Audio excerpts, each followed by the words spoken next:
How about, are there any good things to say about bilingual education as we have it now? It was a very well-intentioned program, and in the state of California, I'm sure you can find a few individual cases where it does work. We're a very large state, and you can always find a few places where something works. But the statistics show that 95% of the children every year fail to learn English. And I'm a simple person. If I'm looking at statistics that say 95% of the children are failing to learn English every year, that looks to me like a program that's failed. It began with the best of intentions as an experimental program, but it's never worked on a large scale in 30 years of trying. And that's, I think, the reason we have to change it and have children taught English as quickly as possible. I'd also like to say that there's no other country anywhere in the world that uses what we call bilingual education. They all use the sort of short-term intensive language programs that our initiative proposes because that works, and transitional bilingual education just doesn't work. It's a nice idea, but it doesn't work in practice. Can your initiative been written in a way where it would have started as a pilot project first and then gone into, I mean, if it worked? Well, I mean, the problem there is we have an experimental program. The experimental program is called bilingual education.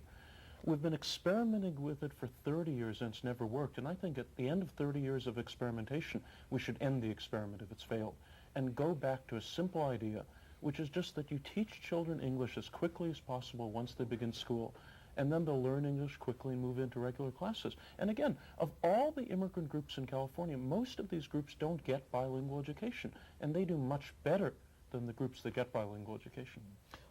Is it hurting our kids? Are we hurting them by teaching them in a bilingual manner? Look, the years that I've taught, it has not hurt them. And like you said, Ron, there are places where it works. Where it's applied properly, it works. You say 95% of the youngsters are failing to learn English. It's because those 95% are being taught only in English. They're not being offered the ability to have the primary language as part of their instructional methods. Let's talk about your initiative. It says here that all children in California public schools shall be taught English by being taught in English. And there's when you start to interpret laws, no matter how well-intentioned people are prior to election, it's how the words are interpreted, and that's what's going to happen. That's what happened in Prop 13. So, you know, the intention is not going to be interpreted. So people are going to read that and say, you have to teach these children in English and only in English, period. So it's unfortunate, but a philosopher once said, the problem with a simple solution to a complex problem is that it simply doesn't work. That's not what our initiative says, and we have a secret weapon, I'd like to say. It's called the voter pamphlet.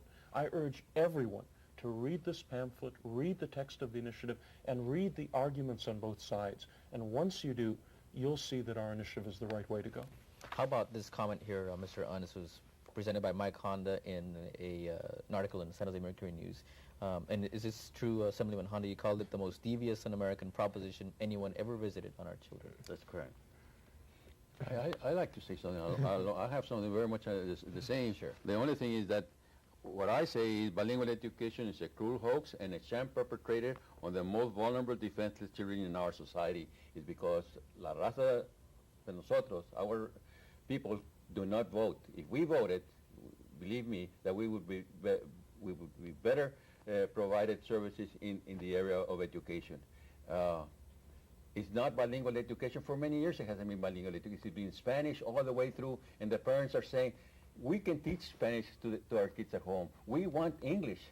And why are they forcing children of Spanish-speaking ancestry and that were born here and know English, why are they being forced in bilingual education? Other nationalities are not. Okay. Those bilingual education, those programs that are funded, if people are forced to stay in there, it's a violation of federal law. There are a lot of violations of federal There's law. a lot right of now. violations. And also, the other thing I'd like to say about the current system that makes it so bad is the schools are paid more money so long as children don't learn English. If children learn English, the schools lose money. And that gives the schools... That's really a big it's true. insult for all those people who work in the schools. Excuse me. They do not keep the kids in the classroom for the money. But They do not do that. Yes, they do. You look at the amount of money that's being invested in bilingual education. It's a drop in the bucket. The problem with public education is that we don't support public education as it's instituted. Can I ask you something? Is it smart to have a system right now regardless of how well-intentioned the teachers are, the teachers and the administrators know that if children learn English, the schools lose money. I think that's a bad way to design a system. Okay, we have, I think that's we're going to you're way off give of that each comment. party here 30 seconds to kind of, we're going to give each other a minute, but we kind of got off track here. Let's give each other 30 seconds to kind of closing statements and see why we should vote against 227, why we should vote for 227. We'll start with Assemblyman Honda. 30 seconds. 227 is an untested methodology that's going to be placed upon youngsters, and they're going to be put in a classroom and congregate in the classroom and given one form of instruction. Children do not learn that way. Teachers shouldn't be able to teach that way. And this approach, if you read it clearly, it's untenable and it doesn't work for our kids. Okay. 227 is hazardous to our children's health. Okay. Mr. Runs. Bilingual education is a proven failure after 30 years of trying. Our initiative says that children should be taught English as quickly as possible once they begin school. If a child is coming from a Spanish-speaking family, the schools are necessary to teach that child English. And once the child learns English, the child becomes truly bilingual. And that's what our initiative will do. It will support bilingualism by getting rid of bilingual education. Okay, thank you so much. We hope that we've answered your questions. If you're still in limbo as far as how you're going to vote on Proposition 227, remember that Election Day is on June 2nd.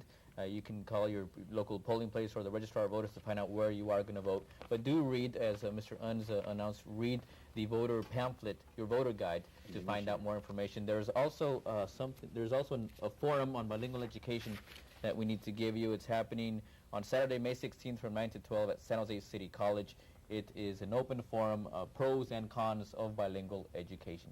Thank you so much for coming again this morning, and please go out to the polls and vote on June 2nd. Thank you. Read the initiative. Read the initiative.